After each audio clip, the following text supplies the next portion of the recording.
నమో గణపతయే. ఇప్పుడు మనం అనకాపల్లికి కేవలం 10 నిమిషాల దూరంలో ఉన్నటువంటి శ్రీ చింతామణి గణపతి దత్తక్షేత్రంలో ఉన్నామండి. మీరు చూస్తున్నటువంటి స్వామి చూడండి, చింతామణి గణపతి స్వామి.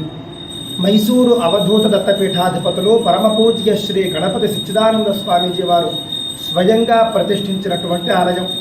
ఈ ఆలయంలో మరొక ప్రత్యేకత తెలుసునండి. ప్రతి భక్తులు కూడా గర్భాలయం లోపలికి వచ్చి స్వయంగా పూజ చేసుకునేటటువంటి అవకాశాన్ని స్వామీజీ వారు ఇక్కడ కల్పించారు. ఈ ప్రాంతంలో ఇక్కడ మాత్రమే కల్పించారు. సహజంగా మనకి చింతామణి గణపతి అని అంటే ఉజ్జయిని, కాశీల్లో మాత్రమే మనం చూస్తాం, ఉత్తర భారతదేశంలో చూస్తాం. నాకు తెలిసినంతలో మన తెలుగు రాష్ట్రాల్లో ఉన్నటువంటి ప్రముఖ చింతామణి గణపతి క్షేత్రం ఇది.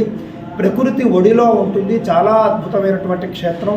శని ఆదివారాల్లో అయినా సరే తప్పక దర్శించుకుని మీరే స్వయంగా పూజించుకుని ఆలయ ప్రాంగణంలో ఉన్నటువంటి 32 గణపతుల్ని దర్శించి ఆంజనేయ స్వామి తన అనుగ్రహాన్ని కూడా పొందండి.